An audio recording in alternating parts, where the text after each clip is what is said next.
Malls हैं पूरी तरह बंद हैं ड्यू टू ये जो कोविड का पेंडेमिक हुआ था और एज पर जो भी सरकार ने अपना गाइडलाइंस मेंशन किया था। तो this sector is actually bleeding और ये एक सेक्टर है जो काफ़ी रोजगार भी देता है, साथ ही साथ सरकार को रेवेन्यू भी देता है और एक बड़े मॉल के अंदर काफ़ी मल्टी ब्रांड्स आउटलेट भी होते हैं जो देश हो विदेश हो अपने उत्पाद को वहाँ से बेचते हैं। तो जिस तरह एमएचए का गाइडलाइंस अभी आया था कि सरकार के ऊपर डिपेंड करता है, राज्य सरकार के ऊपर, कि वो चाहे तो अपने राज्य में मॉल्स को भी खोलने की अनुमति दे सकती है और अन्य राज्यों ने बढ़ के इस पर एक पहल ली है क्योंकि आज इनके भी ह्यूज एस्टैब्लिशमेंट कॉस्ट हैं, बैंक लोन्स हैं, सैलरीज हैं, मेंटेनेंस कॉस्ट हैं और साथ ही साथ जो मल्टी ब्रांड आउटलेट्स हैं आप जानते हैं बहुत प्रोफेशनल होते हैं और अब तो रेगुलर वो चिट्ठी देने लग गए हैं कि वो आउटलेट्स छोड़ भी देंगे। जिस तरह हमें जो आज विष्णु जी हैं खुल चुके हैं, तो इस सेक्टर को भी जो भी सरकार के गाइडलाइंस हो, एमएचए के गाइडलाइंस हो, जो भी प्रिकॉशनरी मेजर्स सरकार कहे तो वो इसे अपना के अपनी जिम्मेवारी लेते हुए, समाज के प्रति अपनी जिम्मेवारी देखते हुए उसे फॉलो करने के लिए कमबद्ध हैं और तैयार हैं। तो आज ये प्रेस कॉन्फ्रेंस इसीलिए बुलाई गई है कि सरकार इस सेक्टर के बारे में भी सोचे। जब 90% व्यवसाय खुले हुए हैं तो ये जो 10% व्यवसाय हैं, आज छोटे हों बड़े हों, आज मैं होटल्स की भी बात करता हूँ, साथ ही साथ जो मॉल्स हैं उनको भी अनुमति एज पर जो भी एमएचए के गाइडलाइंस है मिलनी चाहिए। और आप देखेंगे कि ऐसे कई बड़े आउटलेट्स हैं जो मॉल से भी बड़े हैं शहर में, बट दे आर ऑपरेशनल, वो चल रहे हैं। तो मॉल्स को भी सरकार को देखना चाहिए कि किस तरह ये भी कार्य अपना कर सके, इनके भी काफ़ी रिस्पॉन्सिबिलिटी है। श्री विष्णु अग्रवाल जी को, जो झारखंड की जो सबसे बड़ी मॉल है न्यूक्लियस मॉल के ओनर हैं, कि वो भी अपनी बात आज आपके समक्ष रखेंगे।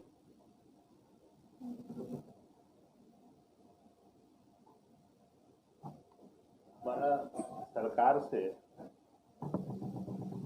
आज 5 महीने हो गए और मॉल अभी खुले नहीं है, जबकि पूरे हिंदुस्तान में सिर्फ झारखंड छोड़ के करीब ऐसा कोई प्रदेश नहीं है जहां मॉल नहीं खुल गए हैं।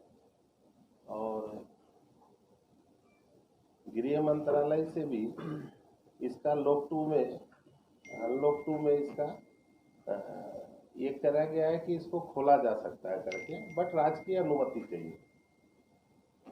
तो हमारे राज्य सरकार से हम लोग मॉल सारे लोगों से अनुरोध करेंगे सरकार से कि इसको भी खोला जाए, क्योंकि हमारे मॉल के अंदर मॉल बड़ा है बट 500,000 स्क्वायर फीट छोटे छोटे दुकान होते हैं और इसमें 1-2 कर्मचारी होते काफ़ी लोग होते हैं, बट जो डिस्टेंस, सोशल डिस्टेंस वगैरह ये सब हम लोग बहुत अच्छे से मॉल में मेंटेन कर पाएंगे और गवर्नमेंट का जो गाइडलाइन होगा उसको भी मेंटेन करेंगे। हमारे शहर में या झारखंड में एक ऐसी आउटलेट है जो 60,000 70,000 स्क्वायर फीट की है और जिसपे 200 लोग कर्मचारी काम भी कर रहे हैं, बट सरकार का गाइडलाइन आया था कि 5 लोग को मेंटेन करना है बोल के हम लोग मॉल उसलिए अलग हो गया। तो अब ये काफ़ी समय हो गया, तो सरकार से निवेदन करेंगे कि इसको अतिशीघ्र खोला जाए, क्योंकि अभी तक हम लोग का जो पैसे देने की बात थी, जो बैंक ने 30 अगस्त तक हमारा पैसा ईएमआई वगैरह भी मॉनेटरियम में डाला था, लेकिन 1 सितंबर से वो भी नहीं है। ये हमारे ऊपर ऑलरेडी करोड़ों रुपया का बर्डन है। उनका एक अवधि डेट है, वो खत्म होते जा रहा है। तो हमारे जितने भी हम लोग ने भाड़े पे दुकान वगैरह लगाई है, उनका भी हमारे ऊपर काफ़ी प्रेशर है और ये बोल के भी प्रेशर है कि भाई शहर में बाकी सारी दुकान में उनकी दुकान चल रही है, हमारे यहाँ वो न निकाल पा रहे न कुछ डाल पा रहे। तो ये भी एक बहुत बड़ा संकट आया है। साथ ही साथ अभी कोरोना का जो भी परिस्थिति है, जो भी सरकार चाहेंगे उसको गाइडलाइन को हम लोग मॉल में अच्छे से मेंटेन कराएंगे और सरकार का नियमों का पालन करेंगे। बट हमारा सरकार से अनुरोध है कि कर्मचारी, इलेक्ट्रिक, टैक्स, बैंक लोन ये इतना ज़्यादा हो चुका है कि अगर इसमें जरा भी विलम्ब करा जाए तो ये काफ़ी हमारे लिए और सरकार के लिए और हमारे मॉल से सरकार को एक बहुत बड़ा राजस्व भी आता है। तो ये इसकी विधि व्यवस्था को भी ठीक करने के लिए तो हर दृष्टिकोण से सरकार को सोचना चाहिए और सरकार से एक बार फिर निवेदन करेंगे आप लोगों के माध्यम से कि ये इसको जल्द से जल्द माने खोलने की कृपया कीजिए। भारतवर्ष में 800 से ज़्यादा मॉल हैं और जहाँ तक हम लोगों की जानकारी में है कि झारखंड छोड़ करके करीब करीब सारे स्टेट के मॉल को खोल दिया गया। एक चीज़ मैं आप लोगों को ज़रूर बताना चाहता हूँ कि एक बिजनेस से सरकार चलती है, न कि सरकार से बिजनेस चलता है। सरकार का काम तो नियम बनाना है और जो कानून और जो नियम बनाती है सरकार वो हम लोग उसका पालन करते हैं। लेकिन अगर बिजनेस ही नहीं रहेगा तो सरकार कहाँ से चलेगी? रेवेन्यू तो बिजनेस ही देता है। आज एक हमारे प्रदेश के लिए एक बहुत खुशी की बात थी कि एक झारखंड सरकार एक ऐसा राज्य था जिसने सबसे पहले शुरुआत की कि कोरोना के पेशेंट को या ऐसे लोगों को जो दूसरे प्रदेशों से फ्लाइट से लेके आया, इसमें हमारा प्रदेश सबसे नंबर 1 प्रदेश रहा। लेकिन अगर हम लोग बिजनेस की जब हम लोग बात करें तो हमारा झारखंड सरकार को उस जगह पर थोड़ा हम लोग पिछड़ते हुए देखते हैं। इसलिए सरकार को इस पर अविलंब कार्रवाई करनी चाहिए, क्योंकि सरकार की देखिए आज रेवेन्यू जितनी भी आज सरकार कह रहे हैं हमारे पास पैसे नहीं है, लेकिन सारे बिजनेस तो हम बंद कर रखे तो रेवेन्यू आएगी कहाँ से सरकार के पास में? आप लोगों ने कभी ट्राई किया? भाई विष्णु जी भी और हमारे चेंबर के अध्यक्ष जी ने भी इस पर जरूर कोशिश की है, लेकिन अब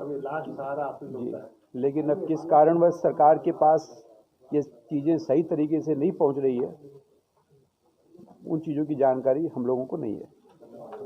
क्या होगा स्थिति? आज महाराष्ट्र देखिए जो इतना डिस्टर्ब एरिया था, और महाराष्ट्र में 100 से ज़्यादा मॉल हैं। एक भी मॉल ऐसा नहीं है जो महाराष्ट्र का बंद हो, जो कि सबसे ज़्यादा डिस्टर्ब एरिया है। तो डिस्टर्ब एरिया है उसके लिए हम लोगों को उसका कानून, उसके जो जितने भी है वो हम लोगों को पालन करना चाहिए। लेकिन बिजनेस को बंद करके उसका पालन करना हमको लगता है कि वो सरासर गलत है। Hello everyone, this is your Puneet Vasisht and you are watching Star D News. Keep watching. Hi, this is Kabir Sadanand and you're watching Star D News. Keep watching.